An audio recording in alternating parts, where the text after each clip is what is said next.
Welcome to this car review of my wife's new 2010 Lexus RX 350. This RX 350 comes with a 3.5-liter V6 that puts out 275 horsepower at 6,200 RPM and 257 pound-feet of torque at 4,700 RPM. The red line is at 6,400 RPM. The RX 350 is rated at 18 miles per gallon city, 24 highway, and 20 combined, with a 10.8 to 1 compression ratio. With dual VVTi intelligent lift that has dual intake and exhaust cams. The curb weight is roughly 4,500 pounds. 0 to 60 is around 6.8 seconds, but I'm not even going to bother looking up a quarter-mile time, because why would you be doing that in this car? This is my wife's new car, and my wife will be sharing her thoughts and some of her favorite features about this car. Hey guys, so a couple things that I like about this car I'm going to share with you. I do like that it has a push button start right here. All you have to do is put your foot on the brake pedal and then press it and it starts just like that. Another thing I like about this SUV is that it has a sunroof, and I really like the sun, so that's perfect for me. And here's the power trunk.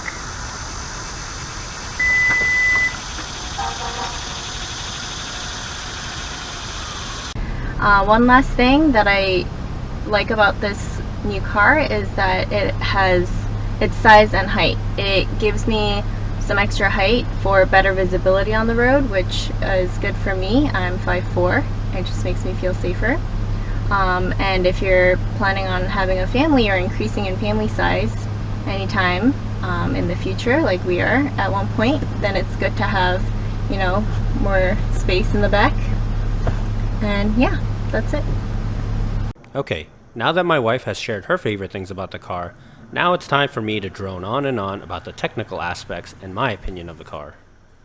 This third generation was the first time the vehicle was designed on its own frame, shared with the Toyota Highlander, instead of using a modified ES or Camry chassis.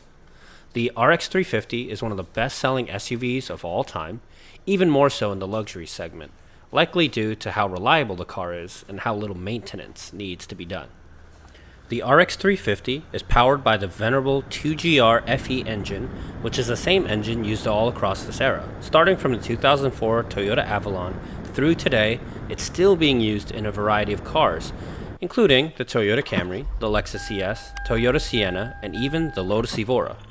Some of the cool features I want to highlight in this model are the remote start and lock and unlock sensors that are located on the door handles. This vehicle comes with heated and cool seats, a backup camera that's located in the rearview mirror, a power liftgate in the trunk, and Bluetooth and auxiliary cord capabilities.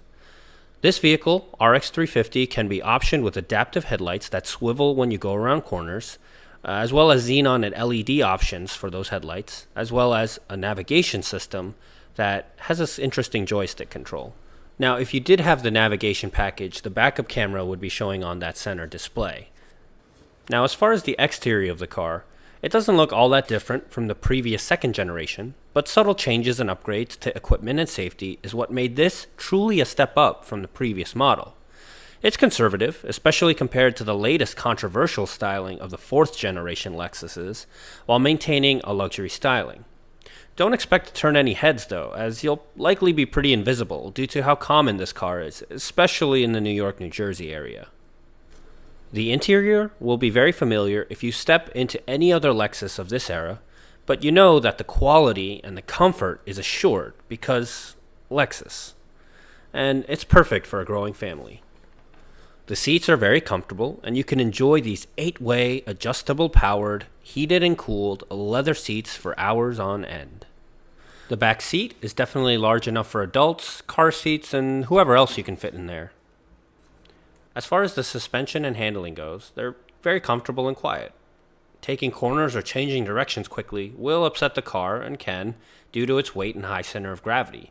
But the way the suspension is designed, it soaks up road bumps and noise incredibly well, while still eliminating too much body roll that would be expected of previous generation SUVs. As far as power goes, the 3.5-liter engine puts out really solid power. The power delivery is silky smooth, and the powertrain never feels like it's lacking. As far as the overall comfort goes, this car is super comfortable. I love the leather interior, and you really will enjoy being whisked around in this vehicle, especially with all the amenities such as the heated and cooled seats. When it comes to the pros and cons, in the pros section, I find that the quality and the luxury, along with the comfort and reliability, just makes this a great family car. Okay, the cons. While this car would be called expensive, on the used market, with what would typically be considered high mileage at 100,000 miles for a normal car, this car shrugs that off. High mileage isn't something to be concerned much about when it comes to Toyotas and Lexuses, which makes this vehicle such a bargain. The only other thing I can think of is if you want to be noticed, this car probably isn't for you. Alright guys, I hope you enjoyed this car review of this 2010 Lexus RX 350. I hope you can like, comment, and subscribe, and check out some of my other videos. Peace.